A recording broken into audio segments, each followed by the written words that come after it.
Welcome to Bass Singing Central. Thank you for watching this video. I'm Matt Fouch, and our special guest for this episode is Eric Hollaway, a professional voiceover talent and bass singer. If it's your first time, please hit the subscribe button and click the bell to get notifications.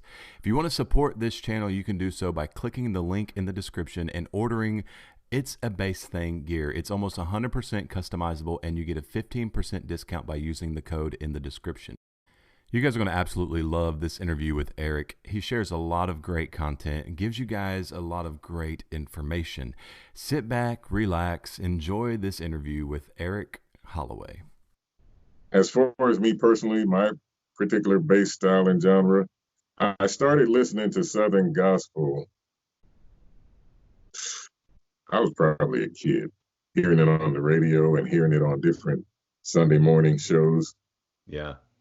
Like when, not particularly here in Florida, but like when we would visit our grandparents in Georgia, on a Sunday morning, there was this show that came on, and it was a live recording, but they had all these groups that would come on and sing. Some of them gospel, but a lot of them were Southern gospel. And then that's how I learned the difference, you know? Mm-hmm. And something in me as a child was always prone to harmony. I just love harmony. I think that's why I love classical music so much, because it's just one big piece of harmony. And Southern gospel gave me that, where regular gospel music didn't. So that kind of drew me to Southern gospel. It's not big here in Tampa Bay, Florida.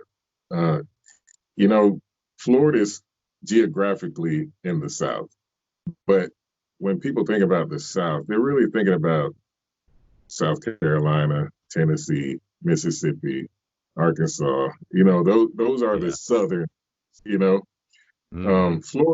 kind of out there. We're down here in the South, but we're not like that. You know what you mean? You know what I mean? And so if you get higher toward Georgia, like Gainesville area, that area up there, then you start to get some of that Southernness, but down here in Tampa Bay, man, you don't hear a lot of that. And so I would get on the radio and I would hear it when I could hear it, but it wasn't very accessible here. Right. But Well, now Eric, let me ask you a question real quick. Starting out you're talking about just the journey you've been on and the things that you've done and everything.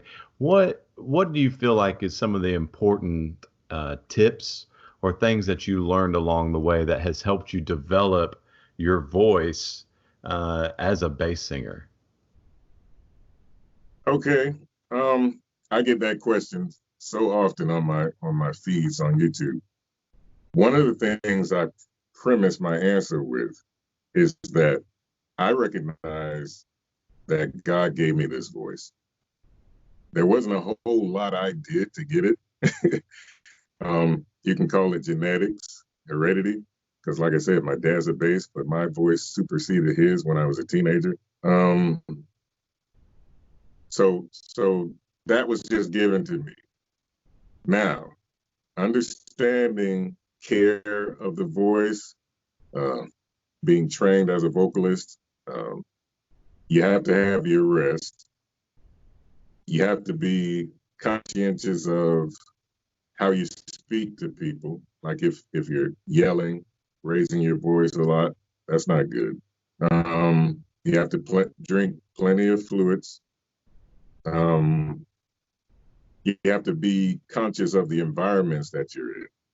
One of the things that I hated when I was with my groups was that a lot of times we would go out and sing in clubs or bars and stuff like that. And back then, it wasn't like it is now where you had to go outside and smoke. You just lit it up right there. Even in restaurants, as crazy as it sounds, you got a smoking side and a non-smoking side within one building, so how does that work? But that's the way it was back then. So one of the things that I was very conscientious of even back then, and it kind of hindered us as far as going out and performing, me protecting my instrument. And I'm like, guys, I can't go back to that place, because the next day I wouldn't be able to talk hardly. And it wasn't because of me singing or talking too much. It was just because the atmosphere was full of smoke. Mm. And so I'm very conscientious of, even now, when people are around me, vaping or something like that, I'll either take off the other direction or I'll ask them to put that out in my presence. Alcohol, and I'm not speaking against alcohol, but alcohol can have effects on your vocal cords. Smoking, if you smoke, I know a lot of singers who smoke, and some bass singers, I think they think that they need to smoke to keep that grovelly low voice. But my thing is, if it's there, it's there. If it's not, it's not. Yeah. I'm not going to do anything that I know is going to harm me or my voice or my health just to have a certain sound come out of my mouth. I'm just not going to do it. But I do know of people who do that kind of thing just to get that. But yeah, but those are the basics. Take care of your instrument. Treat it like gold. Treat it like it's precious to you. Well, it is, because we only have this one shot with our voice, really. And you can buy an insurance policy, I'm sure, on your voice somewhere, but I mean that you get one shot with it. So do what you can to make sure that you keep it in good health and it's good quality. Now, I wanted to touch also on the Oktavist thing that we were talking about a little bit ago. Are there any type of placements or techniques that you use to help you with the sound that you're going for when you're trying to sing that style? No. Okay. I do know of techniques. I can't think of the name, but I think it starts with a K. I want to say Caligula or something like that, but it's some type of like monk singing, kind of technique that they do. And I only learned that from these guys in this Facebook group I mentioned, the bass astronomy group, because like I said, those guys are like encyclopedias of the bass voice. I tell you, I am so impressed. But there's that technique, and then there's some other techniques that I've seen people do. And my whole thing is, do you want to sing? Are you a singer? Or are you just trying to hit a note? My whole thing is about singing. Yeah. And if I can't actively use that note or that sound in a song, it's useless to me, whether I can hit it or not. I've seen a lot of bass singers, especially in Southern gospel, and I love it. I love it. Don't get me wrong, but they put on that bass show, and I love it. That's what kind of drew me into it, because I'm like, man, I want to do that. And even now, people ask me, if I'm singing or something, they want to see the show, Right. And so sometimes I'll do that, because I know that's people like to hear that. It's fun. It's fun for me. It's fun for them. But beyond just that segment, what else are you doing with your voice? Are you blending well with the other guys or the rest of the group? Do you guys have a tight knit, uniform sound? I mean, it's got to be more than just hitting a note. But I do get that. I do get that. But it's just got to be so much more than just hitting a note. So as an Oktavist, there's no technique that I do. Like I said, I didn't even know I was an Oktavist until, I'm 30 some years old, almost 40 something years old. And I'm learning about my own voice. I'm an Oktavist. But there are techniques out there, and there are YouTube videos that people can go to learn these techniques and find out about them. But me particularly, I don't use any techniques. I tell people I just open my mouth and sing So when you're, I'm doing. I was going to say, so your singing journey is basically just what would be anybody else who's going to a vocal coach or going to school to be trained for singing. It's the same type of experience, same type of exercises, everything. Is just you Right. have an abnormally low voice, like so many Right. bass singers do. And so you've done everything the exact same way they would. It's just your voice is an octave lower or 2 octaves lower than the normal guy, right? That's it. That's it in a nutshell. Um, if there were other techniques, I wouldn't know about them because that's never been my thing. Uh, I open my mouth and I sing. Now, when I do collaborations, we'll always have a discussion. Um, Sometimes they'll key it, especially for me, because they want that bass sound to really ring out. But then other times they're keying it for themselves if they're singing the lead. And then but the collaboration is also communication. They say, well, are these parts okay for you, Eric?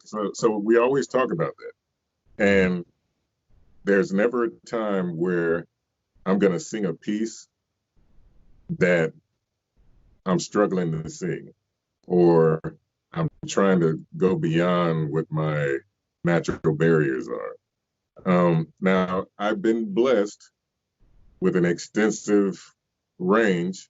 It's almost 5 octaves if you consider falsetto. But even with falsetto, I take it back to what I said earlier. If those aren't usable notes, then I'm not going to use them. They're no good to me. Um, but if you think back to the Temptations, Eddie Kendricks, and other people have those high, even some male opera singers, man, you know, um, those are usable notes, but they're in the rafters. So I use that when I can, but I'm not trying to make anything happen, if that makes sense. And it's got to make sense for the whole piece in general, not just me putting on the show or whatever. So that's how I do it. Yeah. Is there you had mentioned you've got a great voiceover career. That's what you do for a living, and you do that full time. Is there any type of relation between outside of just keeping your voice fresh and the quality good? Is there any type of for those guys that are watching this and they're like, man, I love bass singing, but I also have this voice. Maybe I could use it for voiceover. I was talking with Alvin Chia not too long ago, and he's also a voiceover artist as well. Is there any relation between as far as like any type of exercises that a person could do between voiceover and bass singing that maybe could help a guy out that maybe he's looking at both of those? Absolutely. And it's funny you asked that because I'm actually in the process now as a voice actor, putting together a series of tips. And most of those tips are things I learned as a singer. So there's absolutely a correlation. It all comes back to exercising those muscles in your face, your jaw, your throat, larynx, all that. The same things we talked about earlier as far as taking care of your voice as a singer. You want to do those same things as a voice actor. In addition to voice acting. You got to learn how to act, so get into improv, take some acting classes. If you're just a natural cut up, when your mom was always saying, sit down and stop cutting a fool or whatever, like I was a natural cut up, but little did I know how much that would come into play into what I do now for a full-time living. When I used to imitate those Saturday morning cartoons, that's what I do now for a living and get paid for it. So it's all about, first off, taking care of your instrument, whether you're voicing, singing, acting, doing public speaking for a living. anything that you're using your voice, that's your instrument. So those basics go across the board. Mm-hmm. Watch your environments you're in, drinking, smoking, and taking care of it as far as getting plenty of rest. Um, all those things are the same across the board. You're using your voice, so it's that same instrument. So you take care of it the same way, basically. Now the skills are different.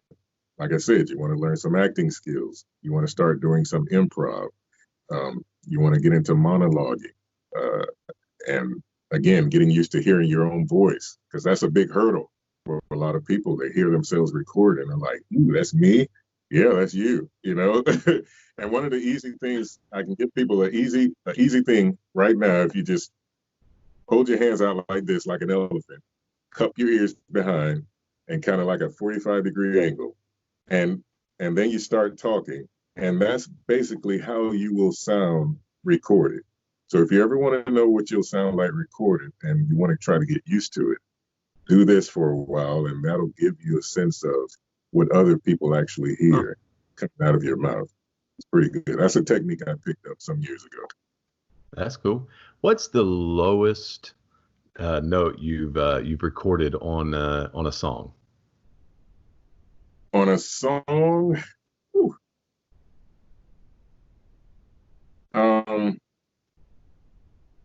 Do Not Forgive Me in My Old Age by Chesnokov, which is a German composer.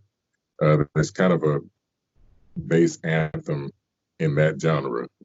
The original writing goes down to, I think, a low G at the end. It's only been recorded once or twice, and I know the main one that I know of is by Glenn Miller. I don't know if you know who Glenn Miller is, but Glenn Miller is an Oktavist, basso profundo. He actually does a lot of Oktavist chorale singing. He travels around the world and does it. He is absolutely fantastic. And he did a recording of Do Not Forgive Me in My Old Age, Chesnokov. And he actually did the original ending. So when he did that, I actually did a video of myself singing along with Glenn on one of my YouTube videos and followed him right down to the end. And I think that was a low G. In the world of opera, I don't think there's ever been a piece written in the opera world that goes below a low C. So if you want to be an opera bass and you can sing a low C, sustain a low C, then you're okay there. Good to go. Anything below that, you're just having fun. Yeah. In Southern gospel, I think you get below C and G and whatever you can do. But yeah, in opera and in what I call Russian folk singing, I guess. I know that's not what it's called, so forgive me. But it's Orthodox singing that they do, a lot of Orthodox singing. And they really get into those Russian basses. I mean, I grew up knowing what Russian basses were. They had voices like you never heard anywhere. And so that was something that, especially with the advent of the internet, that was something I really dove into to just hear and learn about those Russian basses. And Vladimir Miller, same last name as Glenn Miller. Vladimir Miller is like the premier Oktavist over on that side of the pond. I would say Glenn Miller is the premier Oktavist on this side of the pond. And they actually got together, I think it was last year, a couple of years ago, and did some singing together. So that was a pretty amazing thing for guys like me. That's great. That's great. Well, Eric, man, I've enjoyed myself today, dude. Let these guys watching know where they can connect with you, hear some of your voiceover stuff, and listen to some of your tunes. Okay. Well, I had a great time talking to you, man. And over the course of the last few weeks, I've really dove into, a lot of your material and get to know what you're all about. And I'm absolutely a fan, man. I've been a fan of the group for years. Didn't know you guys individually, but now I can say at least I know one. But I appreciate the invite.